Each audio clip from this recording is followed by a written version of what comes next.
Properties of sums. Here's our summation notation. Notice our index of summation is I. Our lower limit is 1. Now, this is important. For this particular property to work, our lower limit must be 1. And we're going to n terms of C, where C is a constant. Well, they're saying if you have these conditions, that's got to be 1. Can't stress that enough. It's simply going to be C times your upper limit. For example, here I've recreated these conditions with actual numbers. Where I is 1, notice that has to be 1. I'm not kidding about that. There's a constant and there's an upper limit. Well, I try to substitute in 1. Try to substitute in 1, but there's no variable there. So the terms, no matter which term you're talking about, is going to be 5, 5, 5, 5. Well, how many times do you do that? Upper limit minus lower limit plus 1 is 6 minus 1 is 5 plus 1 is 6. Or I could do the finger method and say, plug in a 1, plug in a 2, plug in a 3, plug in a 4, plug in a 5, plug in a 6. Oh, there's 6 terms. There it's pretty obvious, but when I change those numbers, it might not be.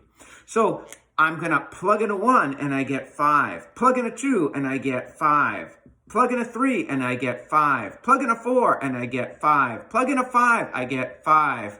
Plug in a 6, I get 5. So this is going to be 5 plus 5 plus 5 plus 5 plus 5 plus 5, which is 30. So the answer here is 30. Or instead of going through all that rigmarole, you could simply use this property and say, this is simply going to be this, the general term, times my upper limit, which is 30. But to use that, this has to be 1.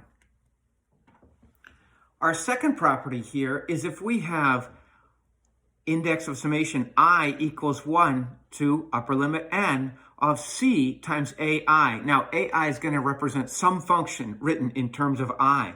And C here, as we see, is a constant.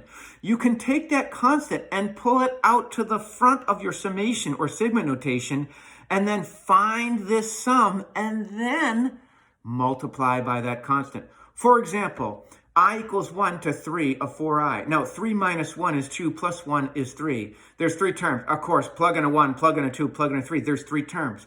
And they are 4 times 1 plus 4 times 2 plus 4 times 3, which gives us 4 plus 8 plus 12, which would be 24. We know the answer here is 24. That's not a big deal. Well, there's our target. We know that we should get 24. And what we're saying with this property is you can say that this is equal to 4, the constant, times the sum of I equals 1 to 3 of I, which is 4 times plug in a 1, plug in a 2, plug in a 3, and stop, which is 4 times 6, which again is 24. You see, we do get the right answer when we do this by taking the constant and pulling it out front. This might be a time saver someday. Our third property of sums is that we can split up a sum of a sum. So here I have lower limit index is equal to 1 and my upper limit is n.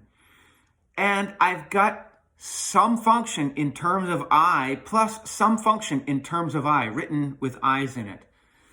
And I can split this up. It's almost like we're distributing this summation notation. So it's the sum of the first function from 1 to n plus the sum of the second function from 1 to n. For example, if you had I equals 1 to 4 of I squared plus 2i, we could write this as the sum of I equals 1 to 4 of I squared plus the sum of I equals 1 to 4 of 2i. And then, of course, we've got 4 terms for each. 4 minus 1 plus 1 is 4. 4 minus 1 plus 1 is 4. And we could find each of those sums and add them together. You could also just substitute in here. You don't have to do this, but we are showing that they are equal. Well, considering the last property, you could probably guess that this property is our fourth property of sums.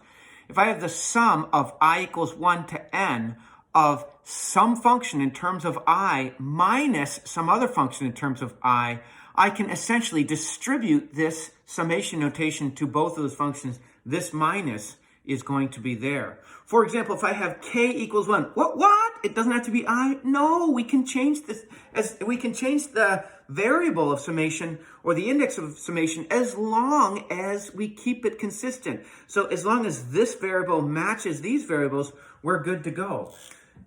I could write this essentially as, not essentially, but actually, k equals 1 to 5 of 4k minus the sum of k equals 1 to 5 of k cubed over 2. And then, of course, I'd substitute in the positive integers. 1, 2, 3, 4, 5, stop. And then 1, 2, 3, 4, 5, stop. And this minus would subtract every one of the terms that I'm adding here. So this essentially will distribute to them afterwards. So be careful of that. You'll get 5 terms minus 5 more terms from this. So be careful that you're going to have to then distribute that to each of them. Or probably easier is to find the sum of each individual ones and then do this minus that. That's probably what I would do.